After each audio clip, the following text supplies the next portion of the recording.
ଓଡ଼ିଶାରେ ବିଭିନ୍ନ ପ୍ରକାର କୁଟୀର ଶିଳ୍ପ ରହିଛି। ସେଗୁଡ଼ିକ କେଉଁଠାରେ ସେଗୁଡ଼ିକର ଅବସ୍ଥିତି ଆମେ ଆଜି ଜାଣିବା।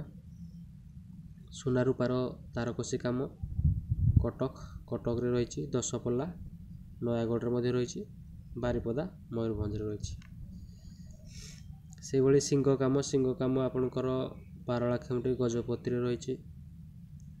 ରେଶମ ହସ୍ତଶିଳ୍ପ ବ୍ରହ୍ମପୁର ଗଞ୍ଜାମରେ ରହିଛି। ତିଗିରିଆ କଟକରେ ରହିଛି। ସମ୍ବଲପୁରୀ ହସ୍ତଶିଳ୍ପ ରହିଛି ବରଗଡ଼, ବରପାଲି ବରଗଡ଼, ସମ୍ବଲପୁର, ବଲାଙ୍ଗୀର।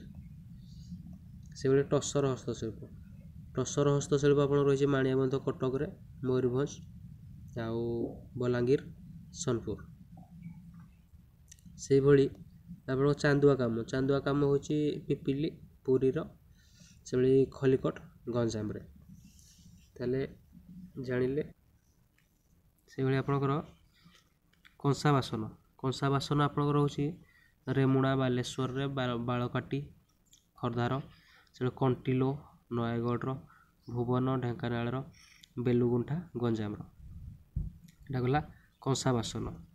ସେଭଳି ବେତ ଓ ବାଉଁଶ ଏଇ କୁଟୀର ଶିଳ୍ପଟି ରହିଛି। ବେତ ଆଉ ବାଉଁଶ କେଉଁଠି ରହିଛି ନା ବିଦ୍ୟାଧରପୁର କଟକରେ ରହିଛି। ବେତ ଓ ବାଉଁଶ ହସ୍ତଶିଳ୍ପ ହେଉଛି ବିଦ୍ୟାଧରପୁର କଟକ ଆଉ ପାରଳାଖେମୁଣ୍ଡି ଗଜପତି। ତାହେଲେ ସେଇଭଳି ଗୁଆ ହସ୍ତଶିଳ୍ପ ଆପଣଙ୍କର ଆସ୍କା ଗଞ୍ଜାମରେ ରହିଛି।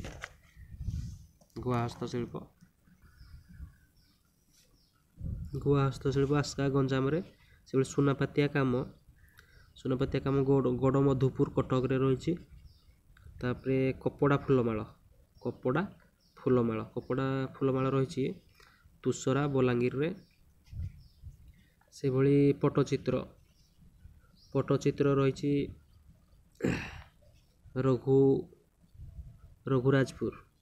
ରଘୁରାଜପୁର ପୁରୀରେ ରହିଛି। ସେହିଭଳି ଆପଣଙ୍କର କାଠ କଣ୍ଢେଇ ରହିଛି ପୁରୀରେ। ରୂପା କାମ ରହିଛି ବେଲଗୁଣ୍ଠା ଗଞ୍ଜାମ, କଟକ ଆଉ ଗୋଟେ ହେଉଛି କଟକ ତାରକସି, ଯୋଉଠିକି ସେଇଟା ତାହେଲେ ବେଲଗୁଣ୍ଠା ଆଉ କଟକରେ ରହିଛି ରୂପା କାମ। କରେଇ ପତ୍ର କାମ ହେଉଛି ତୁଷରା ବଲାଙ୍ଗୀର। ଆଉ ସୋଲ ହସ୍ତଶିଳ୍ପ ରହିଛି ପୁରୀରେ। ସେଭଳି ପଥର ହସ୍ତଶିଳ୍ପ ରହିଛି ପୁରୀରେ। ପଥର ଓ ମାଟି କାମ ରହିଛି ନୀଳଗିରି ବାଲେଶ୍ୱରରେ ଆଉ ଖିଚିଂ ମୟୂରଭଞ୍ଜରେ। ସେଭଳି ଗାଲିଚା କାମ ରହିଛି ପୁରୀରେ। ତାହେଲେ ଜାଣିପାରିଲେ ଯେ ଓଡ଼ିଶାର କୁଟୀର ଶିଳ୍ପ ଗୁଡ଼ିକ କେଉଁ ସ୍ଥାନରେ ସବୁ ରହିଛି।